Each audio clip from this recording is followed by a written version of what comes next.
Sienna. Mr. President, this is a really interesting debate. Right now, Democrats are advocating to send $26 billion to insurance companies so that you subsidize plans, silver-level plans, which have a $6,000 deductible. I've asked people who've asked me about this, do you have $6,000 in your bank account to spend on health care before the insurance actually kicks in? Not one has yet raised his hand. And I think some of those advocating for this among Democrats just don't realize the financial situation American families are in when we ask them to pay $6,000 before the insurance kicks in. $6,000 beyond the premium that they are paying for the health insurance. And so patients are going to see their doctor, and they can't afford a deductible. When I was practicing, I'd say to my patients, what about this procedure, this test, this medicine? Doctor, I'm in my deductible. I cannot afford that. And so to have a $6,000 deductible is for many the same as having no insurance at all. Now, by the way, it goes without saying, under your traditional medical insurance plan, you don't get eyeglasses, you don't get your teeth cleaned. Why not, instead of sending 100% of the money to the insurance company, of which they take 20% for profit and overhead, instead we send 100% to the patient, and then she can spend it on the services that she knows she needs. And this is kind of, if you will, the Republican plan. And I'm going to tilt it this way so those in the audience can see, because they represent the American people. Under the Democratic plan, they want to send 100% of the money to the insurance company that takes 20% for profit and overhead. And only 80% goes for patient care. But to get that 80%, you've got to ask permission. We, Republicans, want to give the money to the patient so that she can pay for her physician, her dentist, her drugs, her eyeglasses. She gets the money, and she can get the health care that she knows she needs, as opposed to the health care that she gets permission from her insurance company to get. To put it simply, we want power to the patient, not profit to the insurance company. Now, the other side is going to claim, oh, no, wait, no. In some way that the plan we're proposing does not work out financially for the American people. You're not lowering their premiums. You're not helping them with their first dollar cost. Can we put this up, please? So here's a prospective plan from my state. A couple, 55 years old, with a 20 and a 21-year-old on their insurance policy, 500% of federal poverty level. The bronze plan is $2,250 per month. The silver plan is significantly more expensive, $6,000 more expensive a year. It's almost $3,000. Under our plan, everybody up to age 49 gets $1,000 into their health savings account. If it's a family account, it goes into the family account. And those over 49 get $1,500. So this family of four with those ages gets $5,000 into their health savings account. $5,000 that when I go to the doctor and I've got an earache and I need medicine, the health savings account pays for the doctor's visit, and the health savings account pays for the medicine. Contrast that with what Democrats want. They want a plan which is $6,000 more a month, and the net deductible is higher. And, Mr. President, you don't have $5,000 to begin paying for your medical bill. You've got no money whatsoever, and that first trip to the doctor, you're paying out of your purse, you're paying out of your pocketbook. This is the plan that works for the American people? Not. Mr. President, when I was a physician, but no, as somebody who had 3 children, this is not the plan that would have worked for my family. Republicans are trying to meet the American people where we know they are, not where some theoretical, oh, that's where they should be. Most Americans don't have $6,000 to pay for health care before they get to the the ability of the insurance. So let's do just kind of a side-by-side comparison.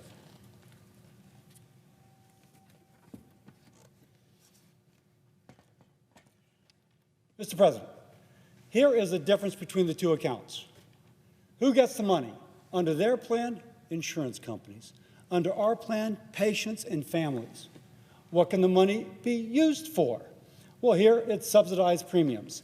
There, which means that the insurance company gets it and takes 20% for deductible and copay.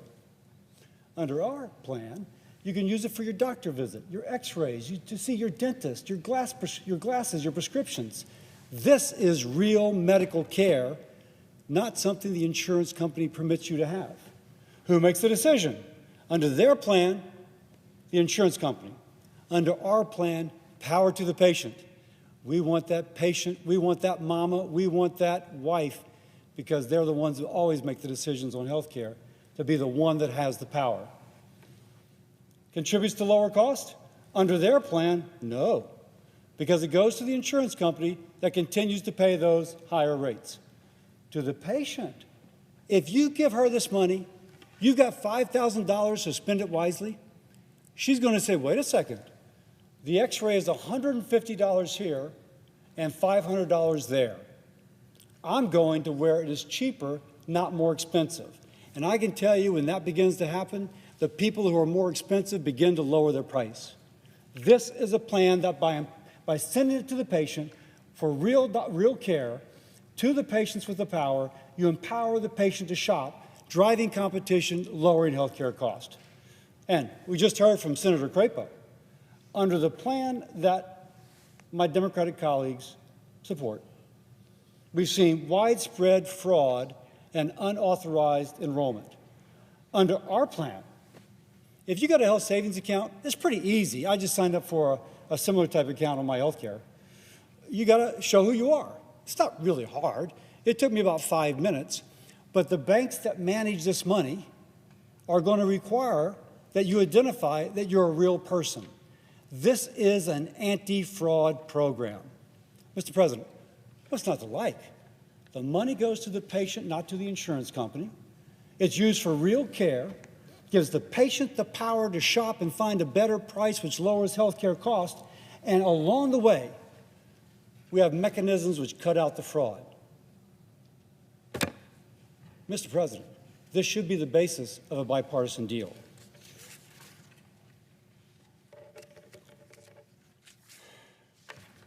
Next, please. Was that it? So, Mr. President, I've called some of my Democratic colleagues. Let me start over. I've been asked by the press, why wouldn't Democrats want this? I mean, why would they not want 100% of the money going to the patient instead of 100% of it going to the insurance company, and the insurance company takes 20% for profit and for overhead? Why wouldn't Democrats want to give power to the patient so that she can shop for a better deal, instilling competition, which ultimately lowers cost? Why would Democrats not want a system which begins to squeeze out the fraud that Senator Crapo pointed out is so rampant in this program? I had to shrug my shoulders. I'm not sure.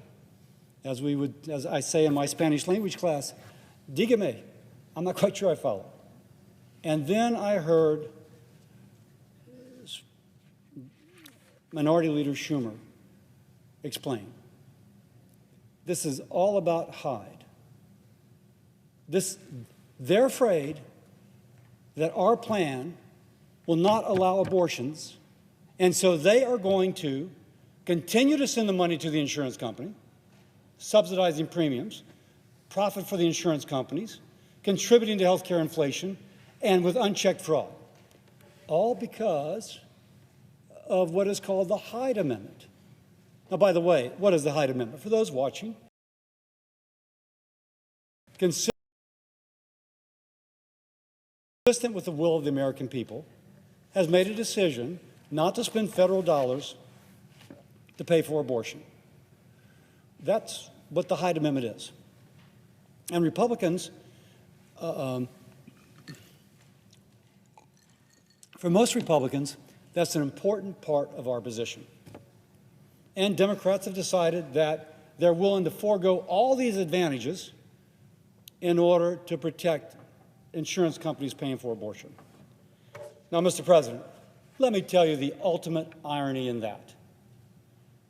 When Obamacare passed, President Obama made a deal in which these plans are not supposed to pay for abortion.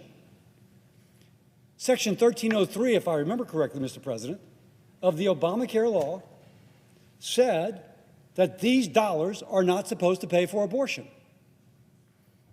Now, Democrats are defending dollars paying for abortion. Either they're going to acknowledge that insurance companies are ignoring the law, in which case, wait, we're going to enable insurance companies to break a law, or they're attempting to introduce a source of funding for abortion that President Obama himself did not include. Now, if your rationale to send 100% to the insurance companies instead of 100% to the patient, to subsidize premiums instead of paying for real doctor care, to let the insurance company make the decision instead of the patient, to not contribute to lowering costs versus empowering patients to shop for a better deal and by competition lowering health care costs. And by the way, did I point out they can get a lower premium with $5,000 in a health savings account for that family that otherwise could not afford care? Because you're trying to introduce a new right to abortion in a federal insurance policy? Be honest with the American people. Either the original Obamacare law is being ignored, or you're trying to establish a new right. Now, Mr. President, I have said before, we need to find a way that the American people can afford their insurance. Absolutely. We need to find that way. And I've said repeatedly, I don't want a Republican plan. I don't want a Democratic plan.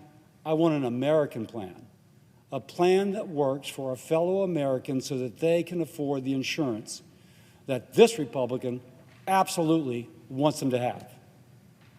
But we've got to do it in a way in which they have real insurance, not a policy with a $6,000 deductible with lots of fraud associated with it and which does nothing to achieve the goals that we know we need. And I don't see why Republicans merely pointing out that under the Obamacare law, this was not supposed to pay for abortion in the first place, that should be the reason that we cannot protect Americans from these $6,000 deductibles. With that, Mr. President, I yield the floor.